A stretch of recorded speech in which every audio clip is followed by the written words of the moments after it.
It's time to play the solo and all the other bits to Ride a White Swan, which I promised to do if we got to 1,000 on the little taster thing, which it has. So let's start with the solo first, because that's the trickiest bit.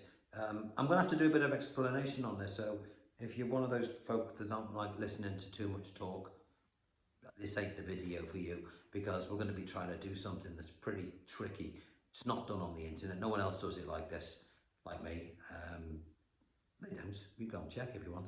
So watch this. It's only going to take for 10-15 minutes, and you'll have it, and you'll be able to play something that nobody else can do. That would be marvellous, won't it? All right. So let's crack on, shall we? So I'm going to start with the solo.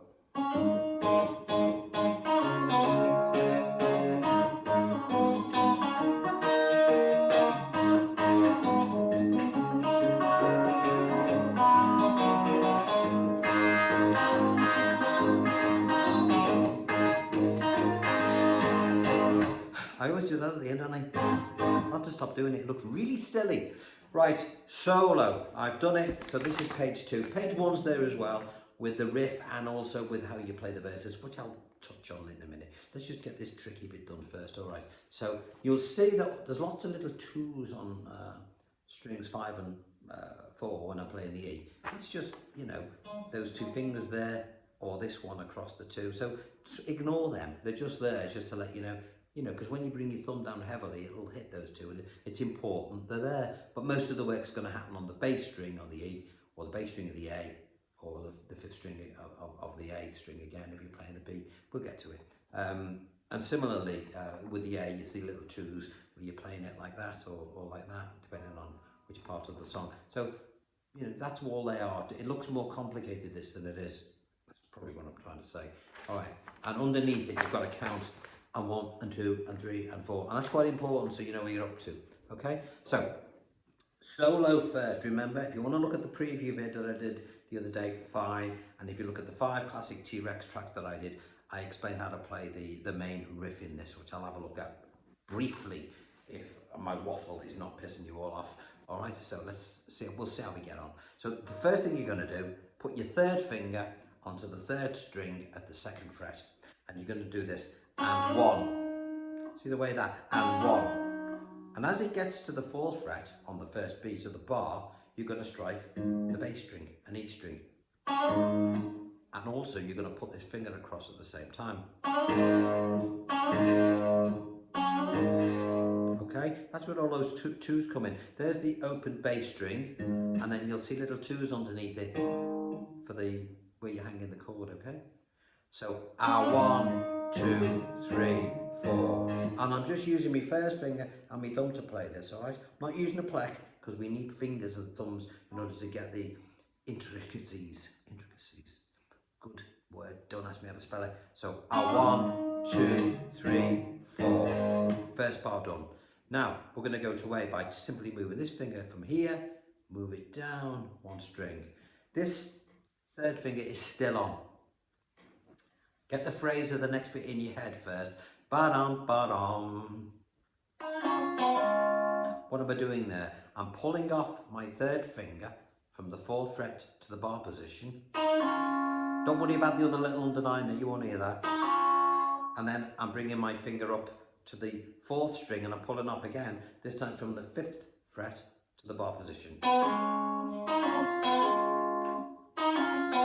You won't hear those little weirdy notes because you're going to be going.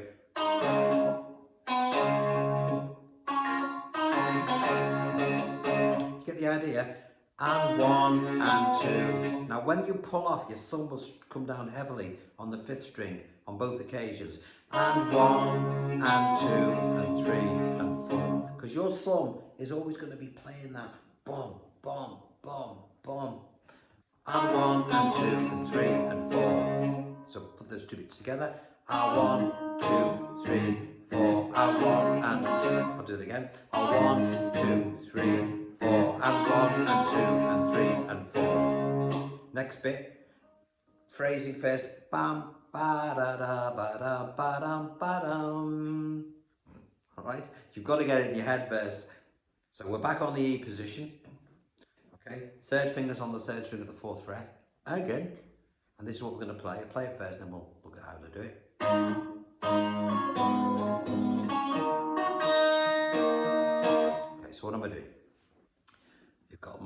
third finger on the third string of the fourth fret. You're back to the E position, which means your thumb is going to be coming down from the sixth string. So pull off for the bam, ba, da.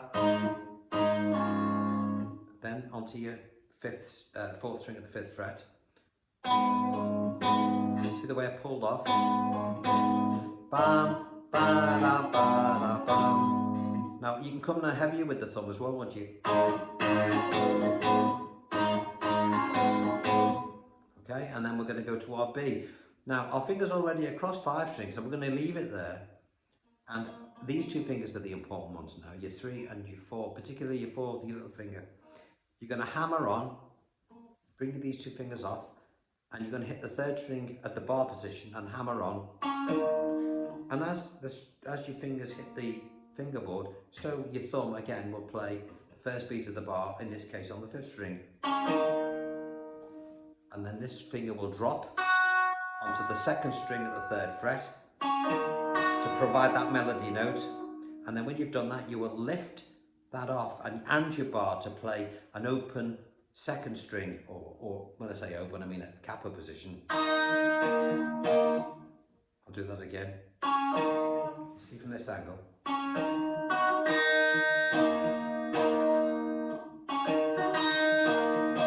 So we've got this.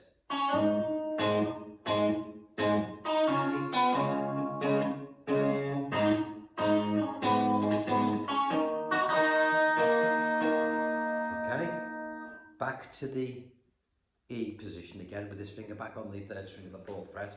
Now this fret again, phrasing first. Bam, ba, da, ba, ba, bum. Okay, ba, ba, da, ba, ba, bum. How do we play that? We're going to play the 6 and the 3 together. 6 and 3 again, with a pull off. Ba, ba, da. Then 6 and 4, you 4 at the 5th fret. Then a 5 at the bar position. Then a 6.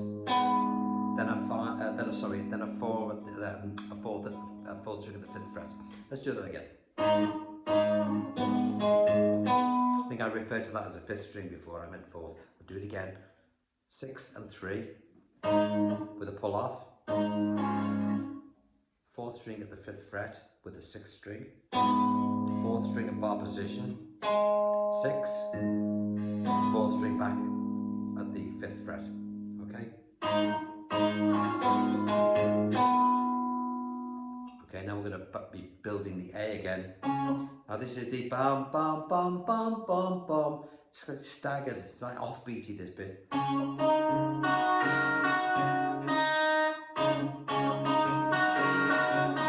Okay, let's do this before I forget it.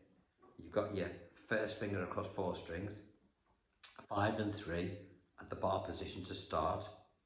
Then your 3rd finger back on the 4th string at the 4th fret, and then a 5 to follow that. Then a 2nd string at the 3rd fret, then a 5 and 1 together, then a 2nd string at the 3rd fret, then a 5 to finish. And then finally, fingers off for the last note.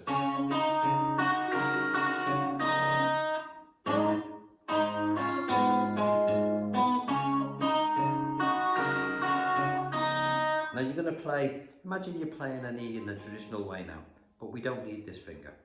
Alright, so we're just going to do that. I'm not going to call it E minor because we do not want to go anywhere near a minor chord, but it looks like that shape-wise. Now, we're going to put this little finger onto the 3rd string of the 2nd fret. Looks like an E sus. Now this is where we conclude. We have to do a little bit of jiggery pokery here to get these notes in. 6 and 3, then a 3, and then a 6, and then a 4th string. Bam, bam, bam, bam, bam, bam, bam. That's the phrasing we're looking for. Bam, bam, bam, bam, bam, bam, bam, and then straight back into the riff.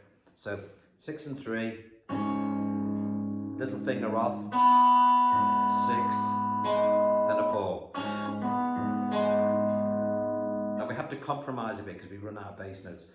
Bring your second finger off, so you've just got one finger on now, which is the second finger on the B, at the B position, second fret, 5th string. And you're going to play 5 and 4 together, like that, and then a 5, and then a 4.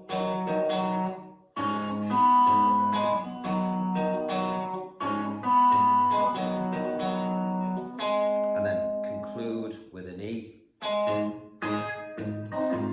Back into the thing. I'll play it really slowly, alright? If you follow the tab and you look at the timing underneath, you'll get this, okay? So I'm sorry if it's dead cramped. I'm trying to get everything in so you can see everything. Right, so.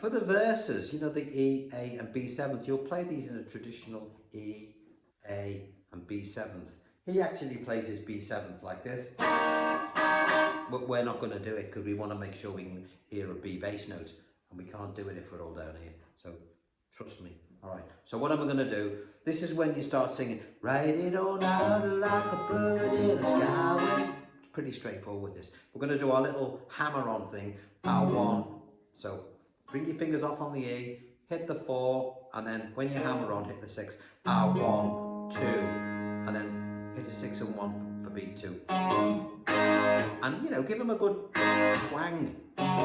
And then I'll do that again. R1, 2, 3, and 4.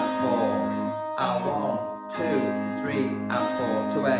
R1, hammer on. R1, 2, 3, and 4. Hammer on E. R1. 2, 3, and 4, and B7th. 1, 2, 3, and 4, and 4, R1, 2, 3, and 4, and then the last bar, R1, 2, and 3, and 4. What am I doing there? R1, 2, and B7, 3, and 4.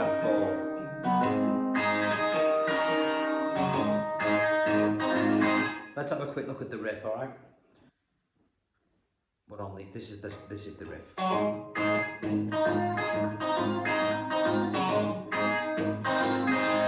Write it on. Okay, what am I doing?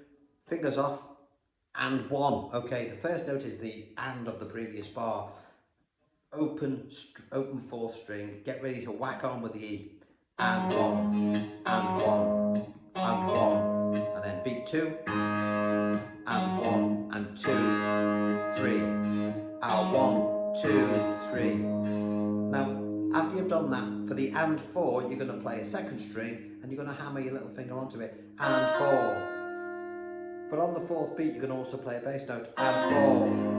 1, 2, 3, and 4. And then and 1, and 2, and 3, and 4. See the way I'm doing that? 1, 2, 3, and 4, and 1, and 2, and 3, and 4. Repeat. And 1, 2, 3, and 4, and 1, 2, 3, 4. From this angle, we move round.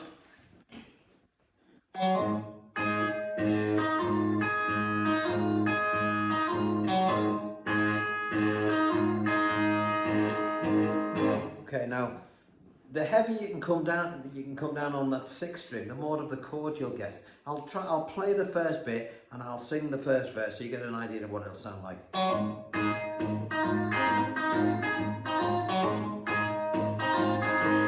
Ride it on out like a bird in the sky. We ride it on out like you were a bird. Fly it on out like an eagle in a sunbeam. Ride it on out like you were a bird. Sorry, I just saw something running across my garden and thought, what the is that? It was a blackbird chasing something. Anyway, we digress. I'm going to leave it there.